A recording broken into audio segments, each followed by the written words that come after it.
to fail to win. You have to lose your fear of failure. Failure is a part of the process. People who never fail, never try. You have to fail. You got to get it wrong to get it right. You learn nothing from winning. You only learn from your failures. Warren Buffett said he won't even invest in a person's business unless they failed in 2 other businesses. Because now you know what not to do. And so I think that's probably the biggest thing, man. I've overcome so many failures. I've failed more times than I've succeeded. That's, I tell you the truth, man.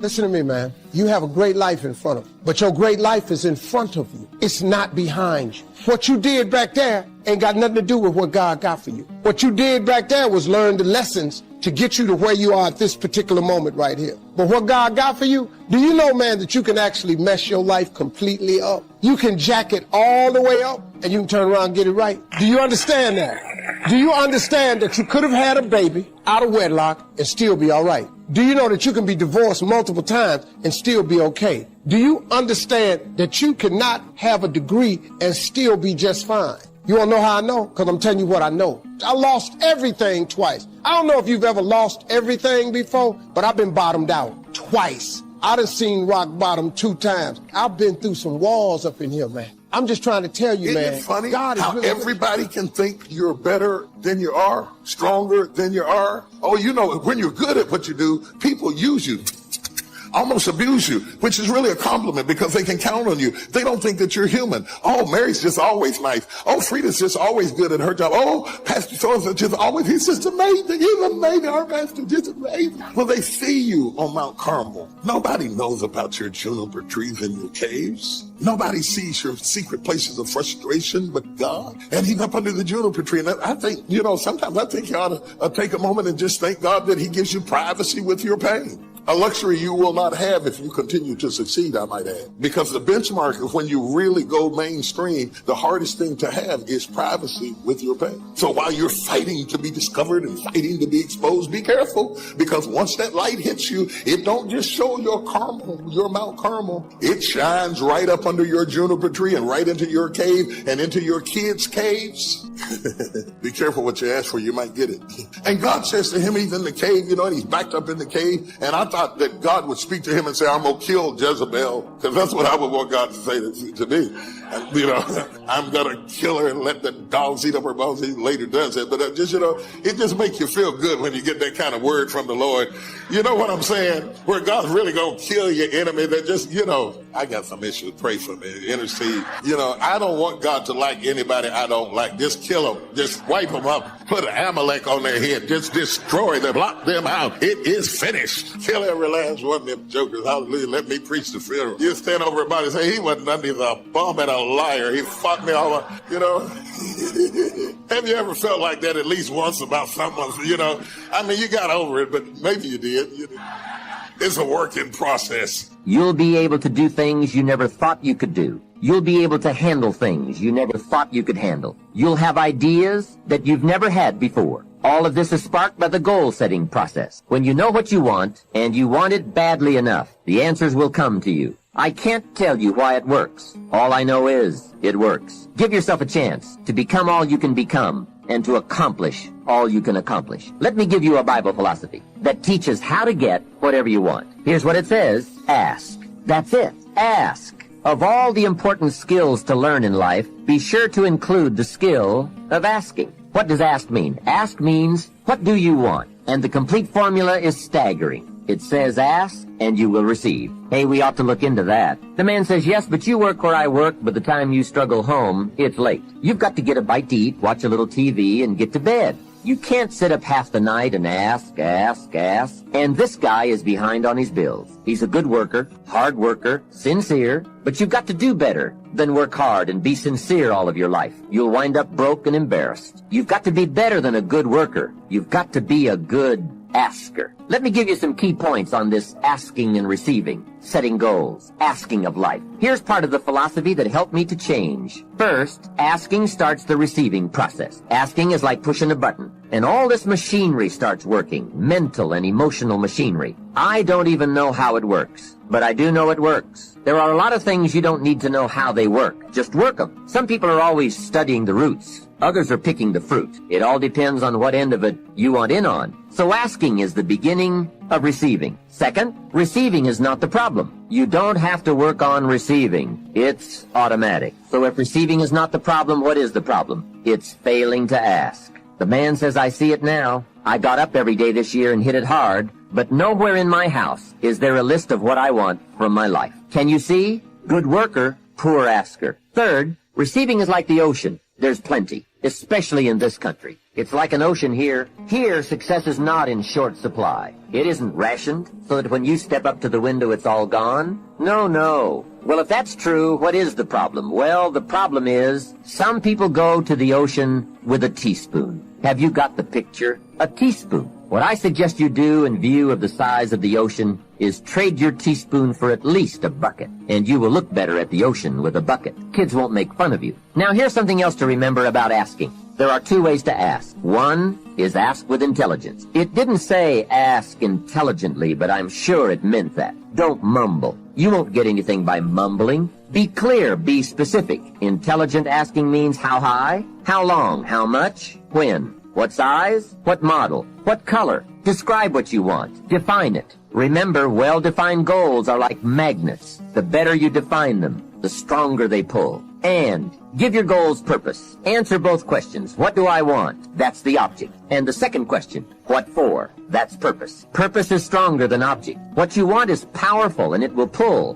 but what you want it for is more powerful. Here's the second way to ask. Ask with faith. Faith is the childish part. It means believe you can get what you want like a child, not an adult. Many adults are too skeptical. They've lost that wonderful childlike faith and trust. Don't let that happen to you. Believe in, have faith in yourself and your goals. And get excited like a child. Childlike enthusiasm. Nothing can beat it. Kids think they can do anything. How exciting. They hate to go to bed at night and can't wait to get up in the morning. Develop that kind of enthusiasm toward your life and your goals. And be curious like a child. Kids can ask 1,000 questions. Just when you think they're finished, they come up with 1,000 more. They'll drive you to the brink. But it's really a virtue. Have plenty of curiosity. Ask questions. That's how you learn. Another fringe benefit of setting goals is what it does for your ability to manage your time effectively. This is no small thing. We'll look at time management in detail in a later session, but now, while we're talking about goals, I'd like to share a few ways your use of time are affected by or influence the achievement of your goals. Have you ever thought that without some very clear written goals, you never even need to consider managing your time? Time essentials come from objectives well defined. Time can't be critical if objectives aren't defined.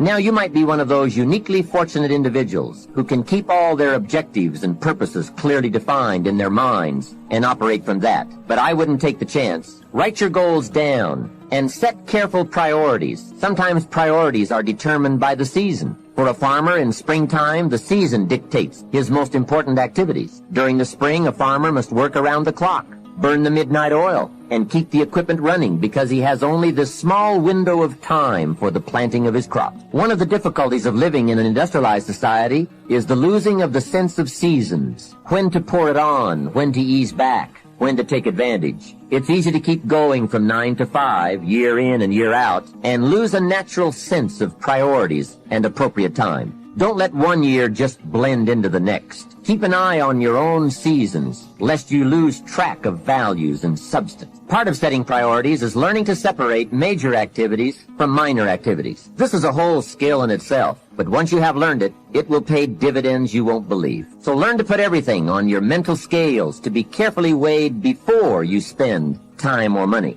And here's a good question to constantly ask. Is this a major or a minor? By asking that question, you will reduce the amazingly natural tendency to spend major time on minor things. In sales training, we are taught that major time is the time spent in the presence of the prospect, while minor time is the time spent on the way to the prospect. If you're not careful, you will spend more time on the way to than in the presence of. So in sales, we teach, don't go across town till you've gone across the street. Wouldn't it be wise to make an evaluation if you're in sales and ask, how much time am I spending in the presence of, and how much time on the way to?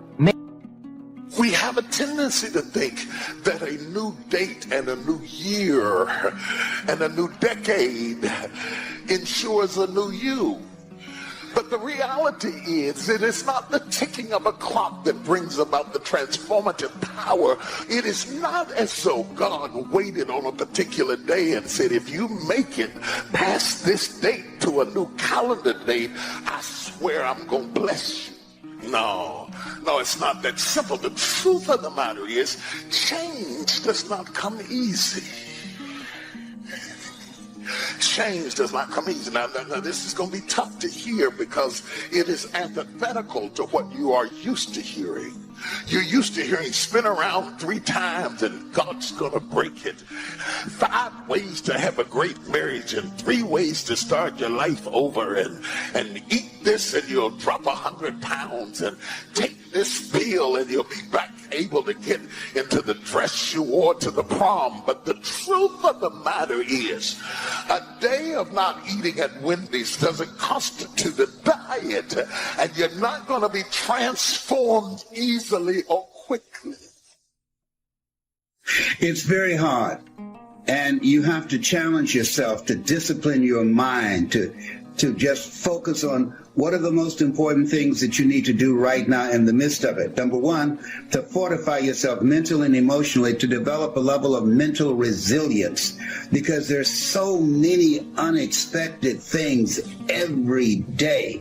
And when you can't see the light at the end of the tunnel, many people are having mental breakdowns. Domestic violence has increased 40%. Suicide rate is up. And so it shows a state of mind that many people are facing as a result of the coronavirus. So focusing one's mind. We can't control the thoughts that come in our minds, but we can control the thoughts that we dwell on.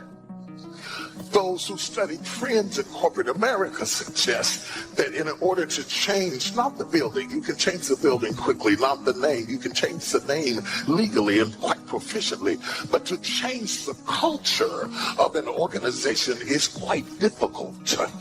The invisible aesthetics and accoutrements that go along with an entity is difficult to change. Most experts suggest that 1 to 3 years at a minimum to change the culture of an organization. You can change the wallpaper. Changing the culture of a marriage is not easy.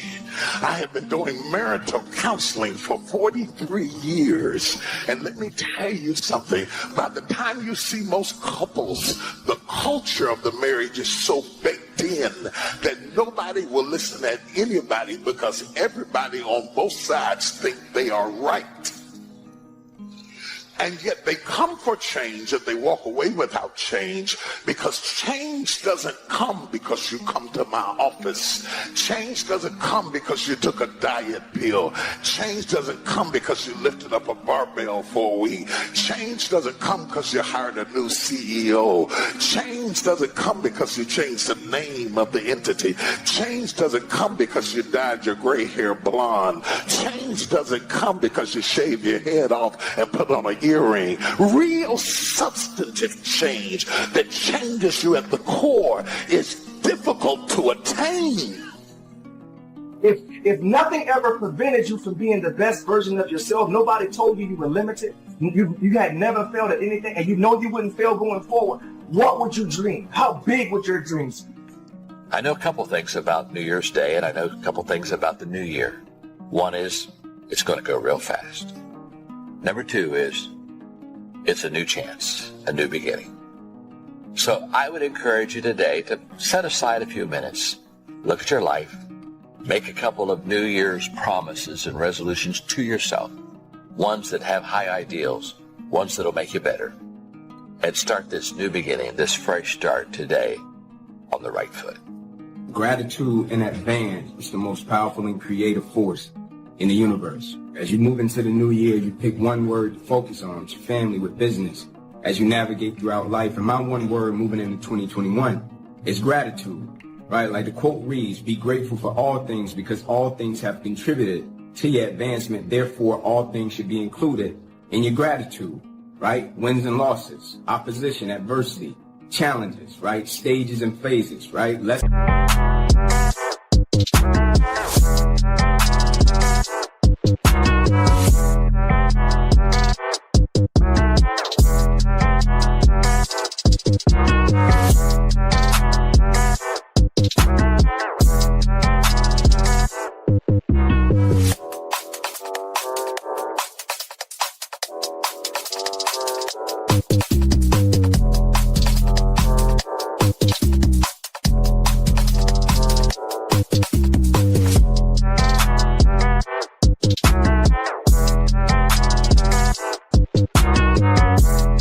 blessings. And for most of us, 2020, it was a year of pain. It was a year of people look back on it like, man, I can't find nothing to be grateful for. But the ability to learn is a gift, even when pain is our teacher, right? And as we move into 2021, I think the thing that we must always be cognizant of is painful endings always lead to new beginnings.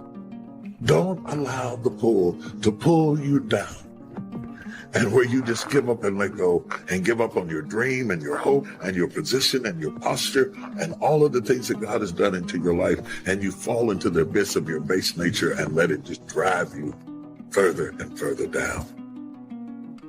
Who knows how far down gravity will pull you if Earth were not in the way?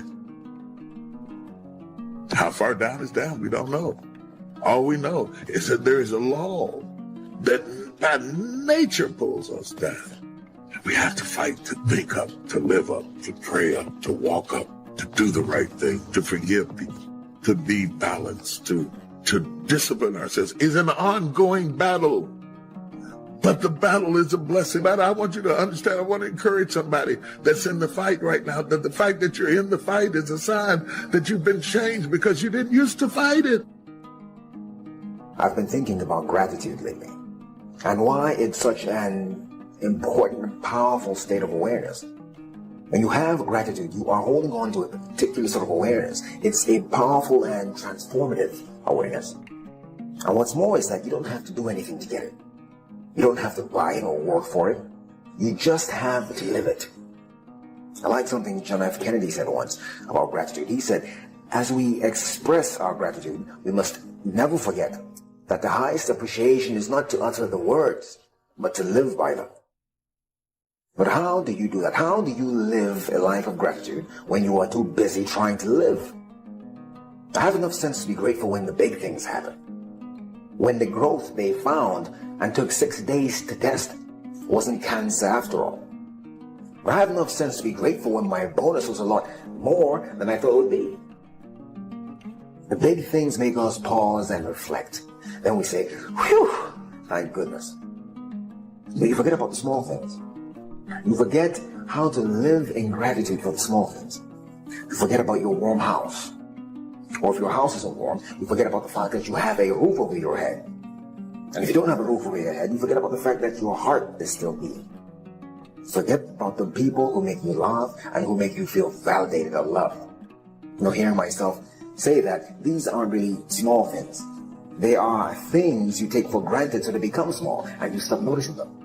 But some of us have lulled our desire to change to sleep, and we are satisfied just to be stabilized. And when you are around people who see success merely as stability, it is quite frustrating because they resist the propensity to change, and they will fight you off if you try to change because they think survival is success. But the reality is I'm the kind of person is I don't want to soak up sunshine, drink water, and breathe air and stay the same way I was at 40 that I was at 20. I want to learn something. I want to grow somewhere. I want to increase in some area of my life. I want to be able to have quantifiable results that are proof to the fact that all the hell that I went through gave me a dividend of some sort, that it accrued some interest, that it meant something. The things that I suffered, that they propelled me somewhere, that they catapulted me to the next level. Maybe it's just me. Maybe it's just me. Maybe it's the fact that I'm 62 and time becomes more important when you have less of it. I resist people who waste my time. Yes, I resist you. I resist you. I resist you. I make war with you. I come against you.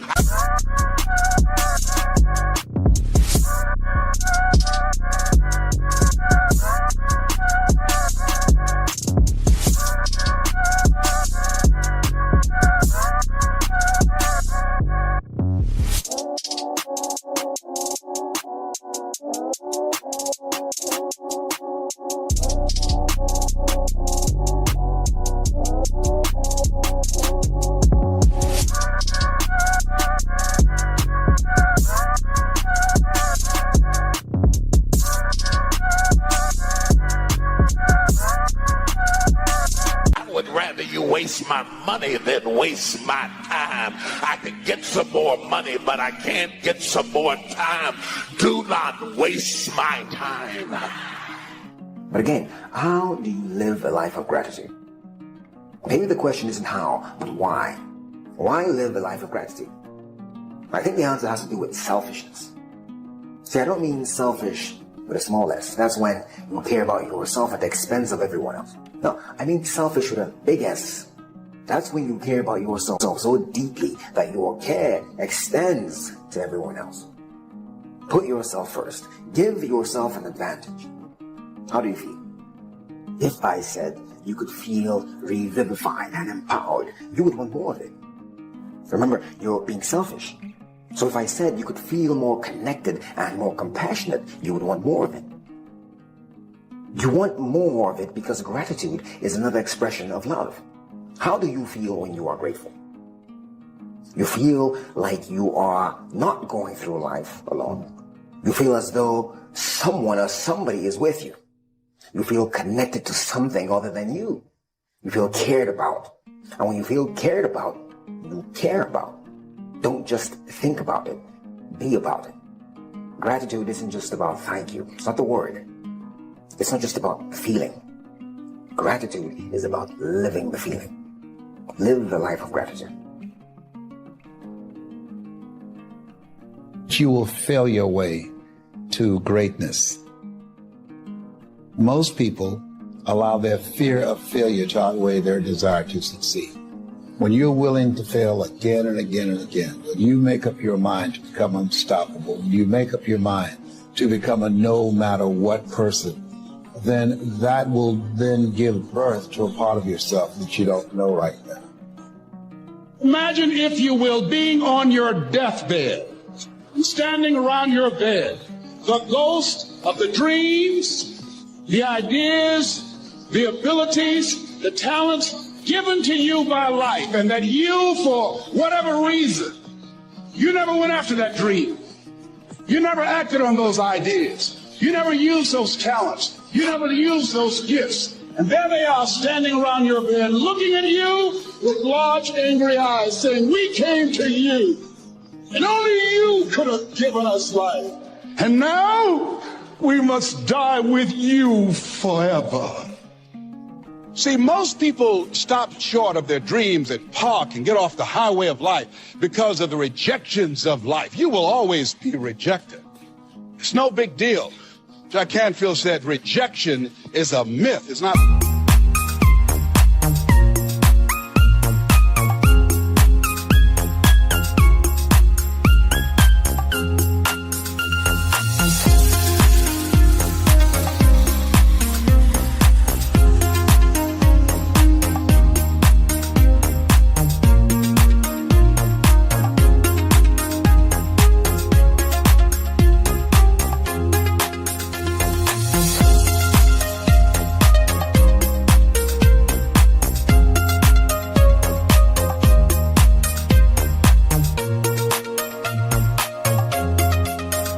When somebody says no and then they slap you. No, it's just, to me, know your vitamin. Get excited about the no. Why? Because every time someone says no, that brings you another step to a yes. You're getting closer. Trust me, you will win if you don't quit. You will win if you don't quit. Even a broke clock is right twice a day. As you go through the challenges of life and you look at it and embrace whatever comes to you, don't run from it. Step toward it. Don't try and duck it like most people do. See, most people want it easy. See, easy come, easy what? Easy go. See, but when you go at what you're going to deal with and you deal with the difficulties of it, when you handle those hard things close at hand, making those hard decisions right now that you don't want to make, learning those things that you don't like to do, but you know that in order for you to get where you want to go, this is one of the hoops that you have to flip through. And I'm saying to you, whatever you got to do, do it, because if you don't, life is going to whoop you until you surrender. You have something that you brought to the universe, and that if you decide that my life deserves my developing this what I do well, and becoming the best at it, and mastering myself, and seeing what I have within me, if you decide to drop your buckets where you are and develop your gifts, I grant you, you'll never ever be without. I grant you that your gifts will take you places that will literally amaze you. I grant you that if you begin to work to develop your gifts, you'll develop a strong sense of happiness. You'll get a larger vision of yourself, because part of beginning to get a larger vision of yourself, all of us need some area of our lives where we can have a feeling of competence. That people know when they think about this area, that's something you do. That you eat and sleep that. And that you do that. You do that. Changing is not easy, but changing your life, changing habits, reinventing yourself, picking yourself up after life has knocked you flat on your back. I've got to say, when life knocks you down, try and land on your back, because if you can look up, you can get up. Well, that sounds cute, but that's not easy. When I was diagnosed with prostate cancer 17 years ago, that first time that happened, I said, hey, I can handle this. Then when it came back a year later, last year, 17 years later, this time, it metastasized to 7 areas of my body and ate 40% of my T1 vertebrae. Now the stakes are higher. It was just life saying, okay, Mr. Motivator, you beat cancer the first time. What you do now? I started laughing. When the doctor told me, he said, why are you laughing? Are you in denial? I said, no. I said, I feel like Mother Teresa. He said, what do you mean? She said, Lord, I know you know how much I can bear. I just wish you would have so much confidence in me. So I said, the stakes are higher. So I've got to dig in and I've got to fight now. Because at the end of the day, life is a fight for territory. And once you stop fighting for it, you don't want to automatically. It's a fight, it's a challenge in life every day. And what we have to do is embrace it. What we have to do is see it as a project we worked on. In life, you will always be faced with a series of God-ordained opportunities, brilliantly disguised as problems and challenges. And so I see even cancer as a gift, as a God-ordained opportunity. If you died today, what dreams, what ideas, what talents, what books, what music, what leadership, what voice will die with you? There are a lot of people who are biting their fingers.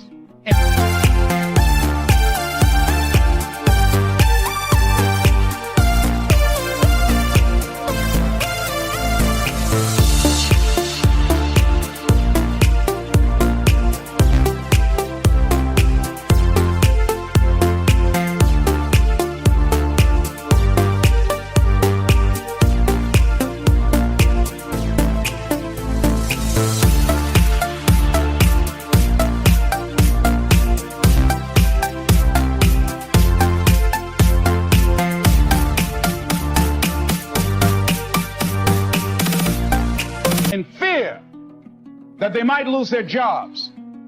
But there are few people who have decided within themselves, I'm going to make it. Some people aren't waiting to be cut.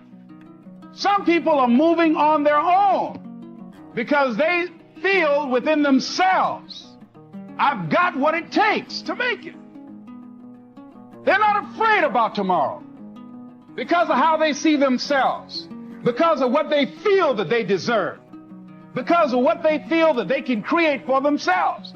Because these people have decided, as they look at the future, as they look at themselves, there's a way. Where there's a will, there's a way for me to begin to create a way out of no way. And when you have that kind of consciousness, when you have that kind of spirit, nothing can stop you. Nothing. There's no secret to success. There's a system to success. And no matter what organization you become a part of, the system works if you work. If you don't work it, it won't work. But it works if you work it. And that's one 4-letter word that most they're not willing. There are winners, there are losers, and there are people who have not discovered how to win. And all they need is some coaching. All they need is some help and assistance, just a little support. All they need is some insight or a different strategy, a plan of action to make some adjustments that will open up the key to a whole new future for them, that will give them access to the unlimited power that they have within themselves. That's all that they need. So what I want you to do is think about something you want for you, that's real for you, that's important for you, that will give your life some special meaning and power. And I don't even want you to say, I can do that. I don't want you to assume that. See, 5 years ago when I started out in this area, I would not have been able to make the mental leap that I would be up to where I am right now. I don't want you to begin to just psych yourself out. No. I want you to be able to say something to yourself that will enable you to maintain a level of integrity with yourself. That when you say this, even when you face tremendous setbacks, it will be a benchmark to keep you in the game, to keep you moving forward and experimenting and readjusting your strategy and your plan of action, continuously looking for ways to win. I think we have to reflect on who am I? Why am I here? What drives me? If I died today, what 3 words would I want?